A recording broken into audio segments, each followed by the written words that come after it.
प्रिय क्रांती मित्र हो, जय भीम, जय अशोक, जय संविधान, जय भारत. महाराष्ट्रातील स्थानिक स्वराज्य संस्थांच्या निवडणुका जाहीर झाल्यात, तारखा जाहीर झाल्यात. महानगरपालिका नगरपालिकांचे देखील आरक्षण सोडती जाहीर झाल्यात. आरक्षण पडलेलं आहे. कोणत्या जागेवर कोण लढणार हे थोडं आता स्पष्ट झालेलं आहे. अशा वेळेला महाराष्ट्रामध्ये राजकीय घडामोडींना वेग आलाय. सर्व पक्ष, महाराष्ट्रातले जे कोणी मातब्बर पक्ष आहे, छोटे मोठे, महाशक्ती, जे काय आहे ते सगळ्याच्या सगळे कामाला लागलेले आहे.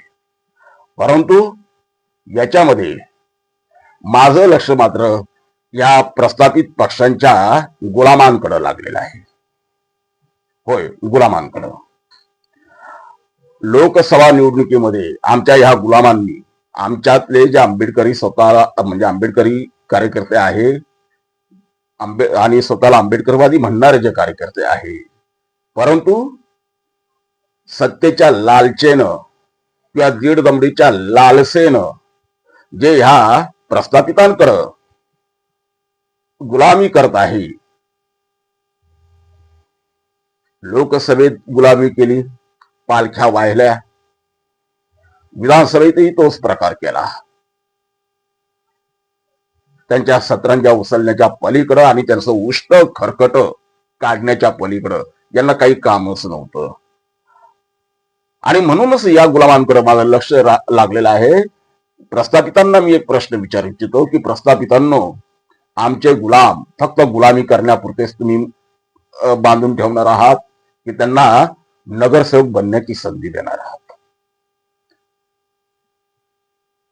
आता आमच्या गुलामांनी, आमच्यातल्या गद्दारांनी तुम्हाला भरभरून दिलं. दीड दमडीसाठी समाज विकलाय तुम्हाला. त्या बदल्यात आता तुम्ही त्यांना नगरसेवक करणार आहात का, हा सवाल माझा इथल्या प्रस्थापितांना आहे.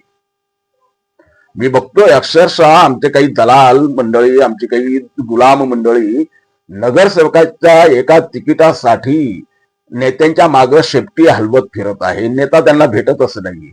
ज्या नेत्यासाठी त्यांनी दिवस रात्र काम केलं, दिवस रात्र त्याने गद्दारी केली, समाजाशी गद्दारी केली, दलाली केली, तो नेता आता मात्र यांना शेपट्या हलवायला लावत आहे. हे शेपट्या हलवत फिरत आहे. नेता त्यांना भेटत नाही. अक्षरशः 4-4, 5-5 तास त्यांना त्यांच्या दरवाजामध्ये बसावं लागत आहे. पण नेता मात्र आतमध्ये एसी मध्ये काही विशिष्ट लोकांबरोबर, त्याच्या गोतावळ्यातल्याच लोकांबरोबर चर्चा करण्यात मग्न आहे, असं चित्र दिसून येतंय. अर्थात त्या गुलामांना त्याची काही म्हणजे लाज, लज्जा, शरम वगैरे काही वाटणार नाही. ते त्यांच्या पाचवीला पोहोचलेले आहेत. बेशरमपणा, लाचारी त्यांच्या पाचवीला पोहोचलेली आहे. तर त्यांच्याबद्दल बोलण्यात काही अर्थ नाहीये. परंतु आज मी ह्या प्रस्थापितांना तोच प्रश्न विचारतो की आमचे समाजातले जे काही दीडदमडीचे दलाल तुमच्याकडे आहेत, आता त्यांना तुम्ही निवडणुकीचे तिकीट देणार आहात की नाही? का फक्त त्यांना तुम्ही तुमच्या पालख्या वाहायला लावणार आहात, की फक्त तुमची गुलामी करायला त्यांना ठेवणार आहात, की फक्त तुमच्या उष्ट्या खरकट उचलण्यासाठी त्यांना तिथे ठेवणार आहात, राबवणार आहात? आता तिकीट देण्याची वेळ आलेली आहे. मी मगाशी म्हटल्याप्रमाणे आमच्या या दलालांनी, गद्दारांनी, गुलामांनी तुम्हाला भरभरून दिलंय. समाज विकलाय तुमच्याकडं, गहाण ठेवलाय समाज तुमच्याकडं. त्या बदल्यात आता त्यांना द्यायची वेळ तुमची आहे. तुम्ही देणार आहात की नाही हे बघावं लागेल. अर्थात आमच्या या गुलामांनी थोडाफार जरी स्वाभिमान शिल्लक असेल ना, तो स्वाभिमान शिल्लक ठेवावा. तिकिटावरती सारून बसावं.